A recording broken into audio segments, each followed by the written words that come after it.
हरे कृष्णा। कैसे हैं आप सभी। फाल्गुन मास के 19वें दिन की आपको हार्दिक शुभकामनाएं।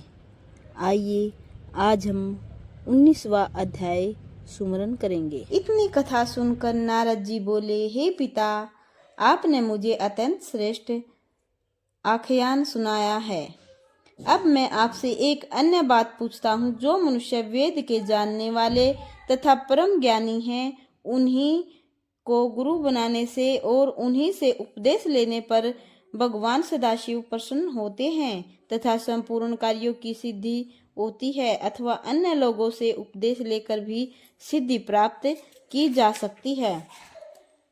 इतनी कथा सुनकर श्री सूत जी ने कहा, हे सौनकादिक ऋषियों, नारद जी के इस प्रश्न को सुनकर ब्रह्मा जी ने उनकी अत्यंत प्रशंसा की। तदुपरांत उत्तर दिया, हे पुत्र, श्रद्धा ही संपूर्ण मनोरथों को पूरा करने वाली तथा संपूर्ण पापों को नष्ट करने वाली है।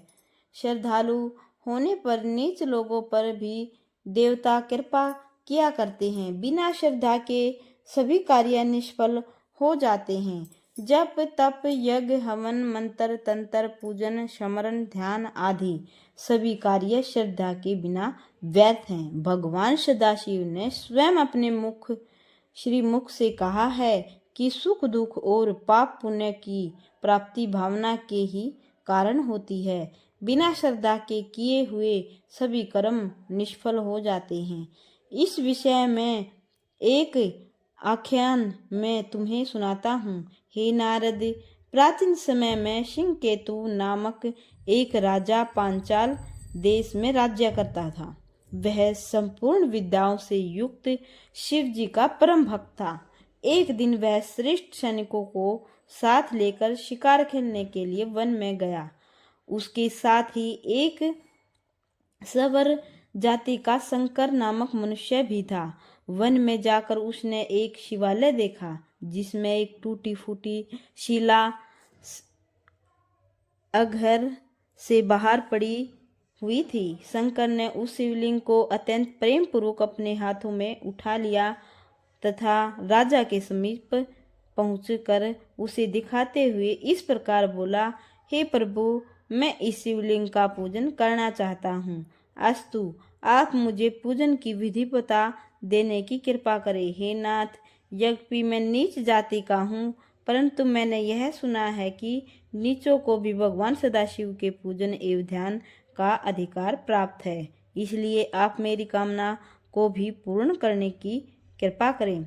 हे नारद, यह सुनकर राजा ने उत्तर दिया, हे निषाद, मैं तुम्हें शिव पूजन की वह सरल रीति बताता हूँ जिसे शिव जी शीघ्र ही प्रसन्न होते हैं। शिवलिंग का पूजन करने वाले मनुष्य को सर्वप्रथम स्नान करके पवित्र वस्त्र धारण करने चाहिए। तदुपरांत पवित्र स्थान पर बैठकर भस्म धारण करके शिव जी को स्नान कराना चाहिए। फिर चंदन अक्षत पुष्प बेलपत्र धूप दीप नघेव अर्घ्य आदि से शिव जी का पूजन करने के उपरांत उनके सम्मुख नृत्य गायन स्तुति प्रणाम करके गाल बजाना चाहिए तथा विधि पूर्वक प्रदक्षिणा करनी चाहिए। शिव जी की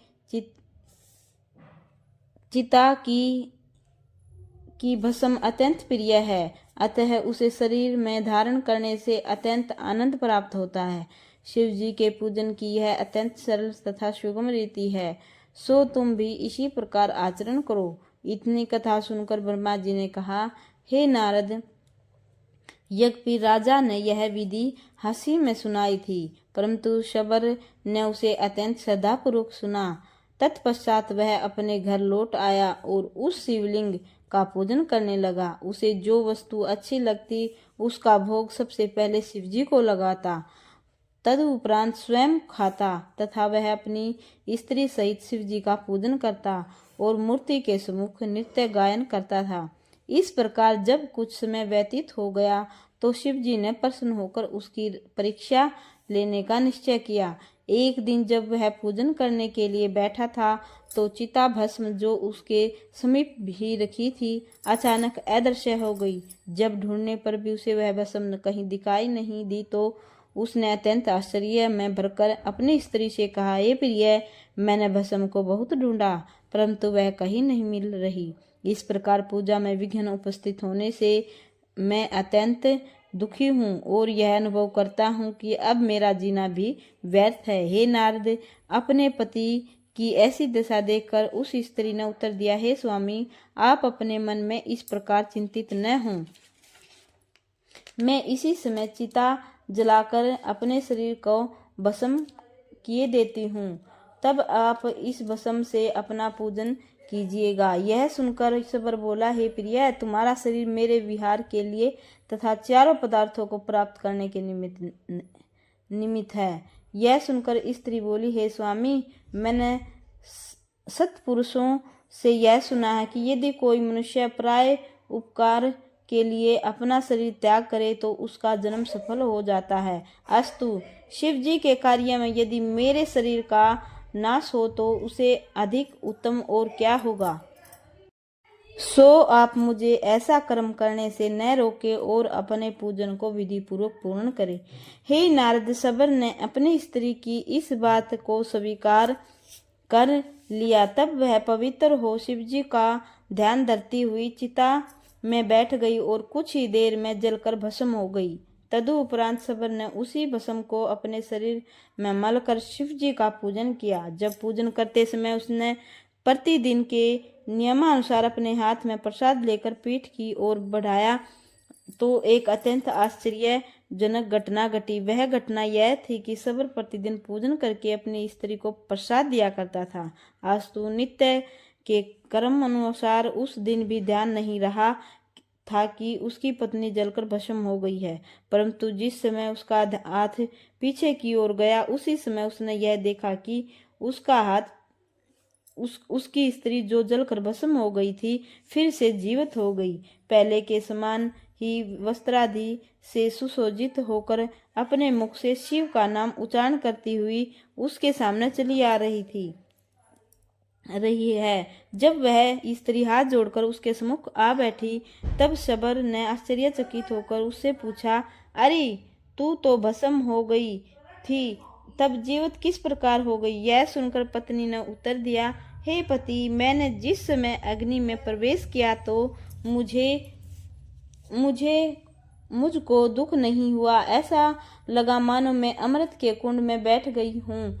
तदुपरांत जब मैं उसमें भस्म हो गई तो किसी ने मुझे फिर जीवित कर दिया। इतनी कथा सुनकर ब्रह्मा जी ने कहा, हे नारद, जिस समय वे दोनों यह वार्तालाप कर रहे थे उसी समय शिव जी ने अत्यंत प्रसन्न होकर 4 गणों सहित अपना विमान उनके पास भेज दिया। शिव जी के गणों ने वहां आकर शबर और शबरी को अत्यंत स्नेह पूर्वक उस विमान पर बैठा लिया। तदुपरांत वे उन दोनों को शिवलोक में ले गए जहाँ वे शिव स्वरूप को प्राप्त हो आनंद पूर्वक निवास करने लगे। हे नारद, भस्म की ऐसी ही महिमा है। जो मनुष्य पवित्रता पूर्वक भस्म को धारण करता है तथा शिव जी के गुणों का वर्णन करता है उसका दोनों लोकों में आनंद मिलता है। बोलिए सच्चे दरबार की जय हो। हर हर महादेव, हर हर महादेव।